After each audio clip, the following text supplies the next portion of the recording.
नमस्कार दोस्तों, welcome back. आप देख रहे हैं कॉफ़ी विद सुमी जैन।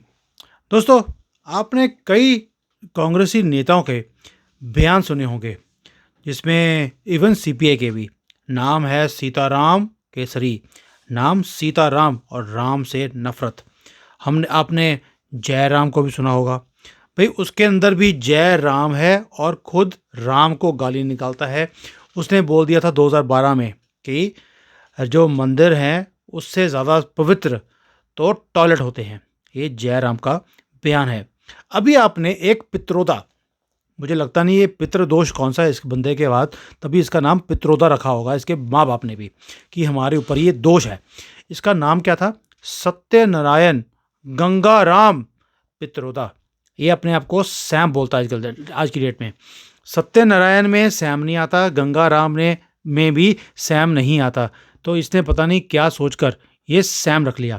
तो ऊपर से पितृदोष तो है ही है, इसलिए पित्रोदा इसका नाम है।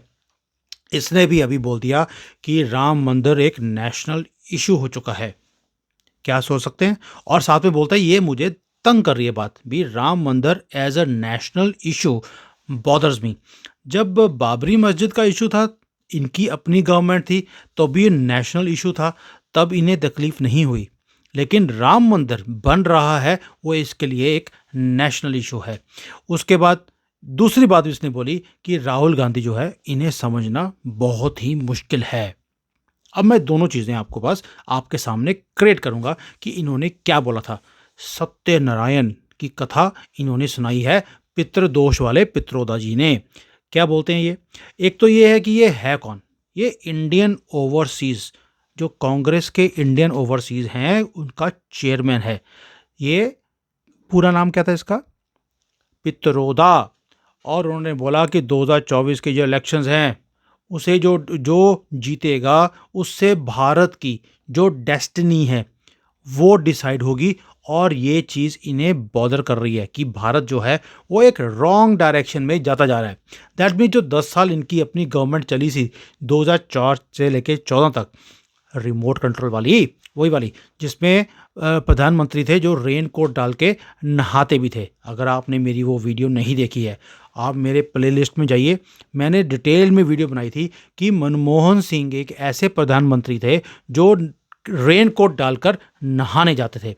बहुत ही इंटरेस्टिंग वीडियो है, आपके हर चीज़ इनके बारे में आपको समझ आएगी। नहीं देखी तो जाके देख लेना। अब सैम पित्रोदा पित्रोदा ये क्या कर रहे हैं कि जी राम मंदिर जो है इसके अंदर जो लाइटें जल रही हैं, लैंप जल रहे हैं, ये एक नेशनल इशू बन चुका है हमारे देश के पॉलिटिक्स के अंदर। चलिए, आपने जो कुछ कर्नाटका में, हिमाचल में जो प्रोमिस किए थे वो हमारे सामने हैं, तब तो कोई इशू बना नहीं। लेकिन अगर राम का मंदिर बन रहा है, सनातनियों को काम हो रहा है, तो इसे चिढ़ लगती है। भाई, वहाँ पे दिए जलाए जा रहे हैं, तुम्हारे पेट में दर्द क्यों हो रहा है? हमारे यहाँ पे दिवाली के ऊपर पटाखे जलाए जाते हैं, तो इन्हीं के, क्योंकि हमारे तो चीफ जस्टिस है नहीं, ऐसे घटिया वाले हो नहीं सकते जैसे कि आजकल हमारे पास थोप दिए गए हैं कांग्रेस की तरफ से। वो बोलते हैं कि पटाखे नहीं जलाने, तो इनको तकलीफ होती है। क्रिसमस निकली है, क्या इन्होंने मोमबत्तियाँ जलाने पर रोक लगाई? क्या इन्होंने पेड़ काट कर क्रिसमस ट्री घर में लगाने की रोक लगाई? तब इनको कोई नेशनल इशू नहीं दिखता इनको। और ये जो चीज़ें सारी बोल रहे हैं, ये सैम पित्रोदा ये क्या बोल रहा है? सिर्फ इसलिए कि 22 जनवरी आने वाली है, एक भव्य एक तैयारी हो रही है राम के मंदिर की ओपनिंग की, बहुत प्रेपरेशंस हैं। और गवर्नमेंट ने बोल दिया ऐसी जो प्रेपरेशंस हैं आपने ज़िंदगी में कभी ना तो देखी होंगी, ना कभी सुनी होगी। दुनिया भी देखेगी कि राम दोबारा से कैसे भारत में आ रहे हैं और उनका मंदिर बन रहा है। और इस मंदिर को इनॉग्रेट करने के लिए स्वयं प्रधानमंत्री मोदी खुद जाएंगे। और जो वहाँ पर राम लल्ला की जो गर्भ स्थान है उसको इनॉग्रेट भी करेंगे। 7 या 8 हज़ार डिग्नेटरीज पूरे दुनिया से उनको बुलाया जा रहा है। कांग्रेसियों को भी बुलाया है, लेकिन ये बोलते हैं कि राम तो फर्जी है इसलिए हम नहीं जाएंगे। इसलिए आग भड़काने के लिए ये सारे काम बोले जा रहे हैं।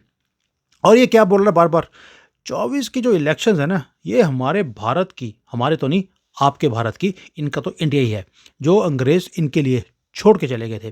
तो ये जो इंडिया है इसकी जो डायरेक्शन है ये 2024 में डिसाइड होगी और ये एक डिसाइडिंग फैक्टर होगा कि फ्यूचर में इंडिया कैसे चलेगा। और मुझे उसी से तकलीफ है, उसी की मुझे चिंता है। अब चिंता क्यों है? इन्हें भी मालूम है कि 24 में कौन आने वाला है। अगर इनको ये लगता कि राहुल गांधी बनने वाला है प्रधानमंत्री, फिर तो इनको चिंता होनी नहीं चाहिए थी। दैट मीन्स एक तरफ तो इन्होंने डिसाइड कर लिया या इन्होंने डिक्लेयर कर दिया है कि 2024 में पप्पू एंड पार्टी प्रधानमंत्री नहीं बनने वाले, इसलिए इनको वरी है।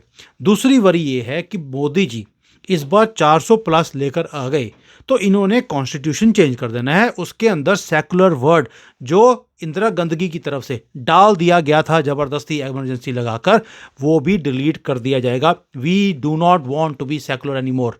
पहली बार है हिंदू ने बोलना शुरू कर दिया, हम अब सनातनी हैं, हम हिंदू हैं, ये हिंदू राष्ट्र है।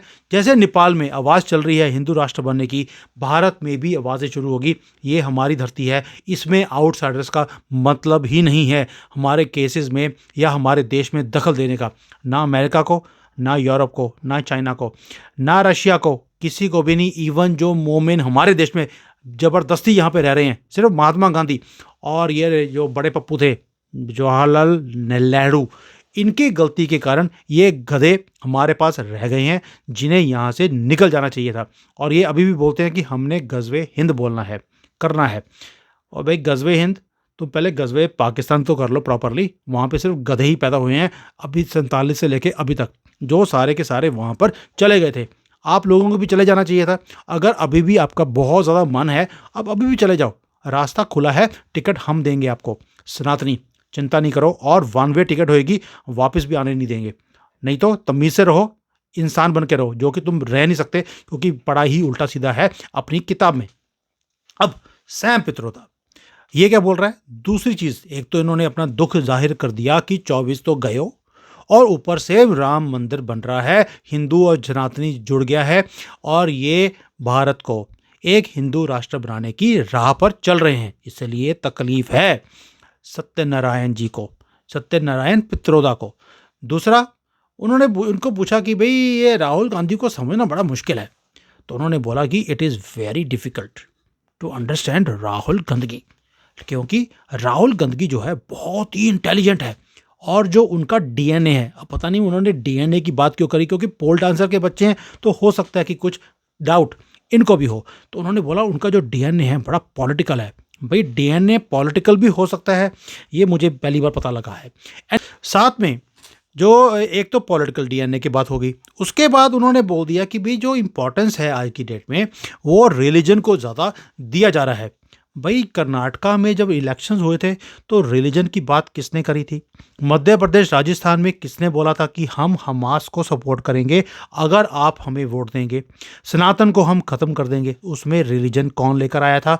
आपकी ही गंदी वाली पार्टी कांग्रेस वालों ने ये ऐलान किए थे मध्य प्रदेश में, छत्तीसगढ़ में, राजस्थान में।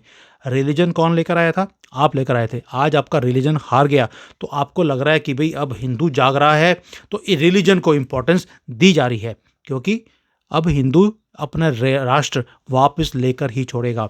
और साथ में उन्होंने बोल दिया कि क्योंकि रिलीजन के ऊपर इम्पोर्टेंस ज़्यादा है तो डेमोक्रेसी, अरे भाई डेमोक्रेसी खतरे में आ गई दोबारा से। और यह चीज़ें इन्हें बहुत ज़्यादा बॉदर कर रही हैं। किसको? सैम पित्रोदा को, जो कि खुद यूएसए में बैठा है और उसे बहुत ज़्यादा तकलीफ है भारत के लिए कि भारत में सब कुछ तहस नहस कर दिया है because of the prime minister. और तीसरी बात एक और बोली कि भारतीयों को लगता है कि जो भी काम हो रहे हैं आज की डेट में भारत में, वो प्रधानमंत्री जी के कारण हो रहे हैं। भाई जब आपके प्रधानमंत्री थे वो रेनकोट वाले मनमोहन सिंह, तब कुछ भी होता था तो आपके प्रधानमंत्री के कारण होता था, उनकी क्योंकि इकोनॉमिस्ट बहुत अच्छे थे वो।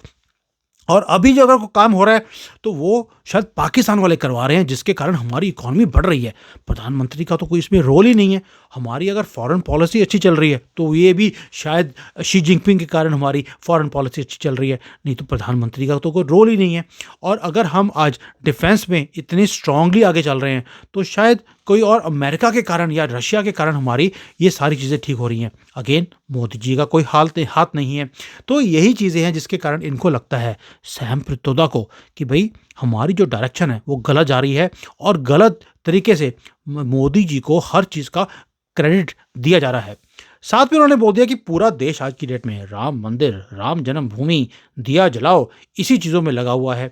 भाई रिलीजन के अलावा भी कोई चीज़ होती है। रिलीजन तो एक पर्सनल मैटर है, वो तो घर के अंदर छुप के आपको बिना किसी को बताए कि हम सनातनी हैं, हम हिंदू हैं, और ऐसे छुप कर आपको पूजा पाठ करनी चाहिए। लेकिन जो मोमिन है वो एक नेशनल इशू है, क्योंकि उन्हें तो सड़कों पे ही खड़े होकर नमाज पढ़नी होती है। बिल्कुल एंड प्राइम टाइम पर जब लोगों ने कहीं जाना हो तो वो खड़े हो जाएंगे। सुबह 4 बजे आप सो रहे हो तो वो आपके घर के बाहर लाउड स्पीकर लगाकर वो अपनी नमाज पढ़ते हैं, ताकि आप तंग होकर उस एरिया को छोड़ के भाग जाओ, क्योंकि वो नेशनल इशू है। लेकिन आपका हिंदूपन, आपका सनातनी होना, ये पर्सनल मैटर है। छुप के दरवाजे बंद करके कहीं आवाज़ बाहर ना निकल जाए, फिर आपको ये सारे काम करने चाहिए सैम पित्रोदा के हिसाब से। और जो नेशनल इश्यूज़ हैं वो तो इन्होंने बता ही दिया कि भाई एजुकेशन, अनएम्प्लॉयमेंट, ग्रोथ, ये सब के जो काम है इसके ऊपर तो कोई बात ही नहीं करता। भाई एम्प्लॉयमेंट सबसे कम रेट पर है आज की डेट में पित्रोदा जी, 3.2% पे रह गई है। चाइना के अंदर ऑलरेडी 20% को क्रॉस कर गई है अनएम्प्लॉयमेंट। भारत में 3.2% है। दोनों चाइना और भारत की पॉपुलेशन सेम है।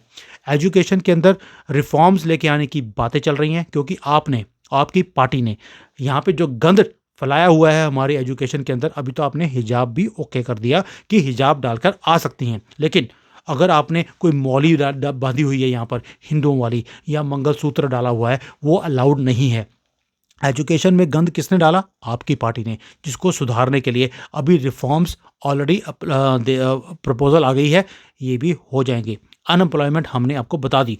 ग्रोथ, भाई भारत ऑलरेडी 7.6% पे राइज कर रहा है। आपने तो ज़िंदगी में 3-3.5% से ज़्यादा कभी देखा ही नहीं, तो इसलिए आपको लगता है कि यार ये ग्रोथ क्या है 7.6%, जबकि सारी दुनिया रिसेशन में है तो भी हम इतने राइज कर रहे हैं। तो ग्रोथ की हम बात इसलिए नहीं कर रहे क्योंकि ऑलरेडी हमें दिखता है। इकोनॉमी की बात करी इन्होंने। भाई आज की डेट में हमारा जो स्टॉक एक्सचेंज है वो दुनिया की 5th लार्जेस्ट बन चुकी है। जीडीपी हमारी 5th लार्जेस्ट ऑलरेडी है। 4th या 3rd हम अभी अगले साल में हो जाएंगे। तो इसलिए हमें बात करने की ज़रूरत इसलिए नहीं पड़ती क्योंकि रिजल्ट सामने हैं। तो इन्फ्लेशन हमारा आज की डेट में दुनिया में सबसे कम लेवल पर चल रहा है। हेल्थ के ऊपर ऑलरेडी दुकानें खोल दी हैं। जो पत्ता आपके टाइम पर 100 रुपये का बिकता था, आज वो 5 रुपये में मिलता है सर। तो इसलिए हमने बात क्या करें, हमें मिल रहा है तो बात करने की ज़रूरत नहीं है। एनवायरनमेंट, हाँ ये मैं बात सकता हूँ कि एनवायरनमेंट अभी भी गंदा है, क्योंकि अभी भी कांग्रेसियों को हिंदू जो है वोट देता है। अगर वो वोट देना बंद कर देगा तो एनवायरनमेंट भी साफ हो जाएगा। इसके ऊपर आप मोदी जी को बोलने की बजाय शायद हिंदुओं को बता रहे हो कि भैया कांग्रेस को वोट मत करना, इससे आपका जो वातावरण है दूषित है इनके कारण, वो क्लीन हो जाएगा। और जो पॉल्यूशन है वो तो देखिए, अब केजरीवाल जैसे लोग, ममता बनर्जी जैसे लोग अगर जीतेंगे तो पॉल्यूशन तो बढ़ेगा ही। कोई बात नहीं, इनका भी टाइम अंदर जाने का आने वाला है। 3 जनवरी को वैसे भी विपासना खत्म होते ही इन्हें पकड़ लिया जाएगा, और जैसे बाकियों को पकड़ के लेके गए थे जानवरों की तरह, वैसे ही इनको भी अंदर किया जाएगा। तो सैम पित्रोदा ने जो बोला है, मैंने आपके सामने ये सारे के सारा रख दिया। फिर उन्होंने बोला कि जो नेशंस हैं, जो कंट्रीज रिलीजन के बेस पे चलती हैं या बनाई जाती हैं, जैसे कि इजराइल है, पाकिस्तान है, उनसे ज़्यादा डिफरेंट हमारी कंट्री है, क्योंकि हम डेमोक्रेसी के ऊपर, फ्रीडम, ह्यूमन राइट्स के ऊपर हम बेस्ड हैं, जैसे कि अमेरिका है।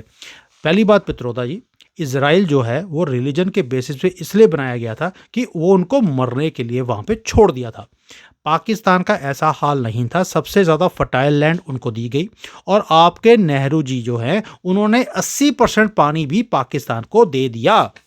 मैंने पाकिस्तानी चैनल्स के ऊपर जाकर जब मैंने बात करी कि भाई आप कहते हैं कि पानी का मसला है, आपने पानी जो है अपने पास लेके जाने की बातें कर रहे हो। मैंने बोला अगर कश्मीर आपके पास होता और आपको पानी देना पड़ता, क्या आप 80% पानी अपने पास रख लेते और 20% देते, या हमें 80% दे देते आप? तो उन्होंने बोला पॉसिबल ही नहीं है कि हम 50-50 पे भी समझौता कर लेते। आपने तो 80% दे दिया हमें। ये हालत है पाकिस्तान की। सो रिलीजन के बेसिस पर ये कंट्री जो है बनाया भी आप ही की पार्टी ने, और भुगत भी आपके कारण हम भुगते।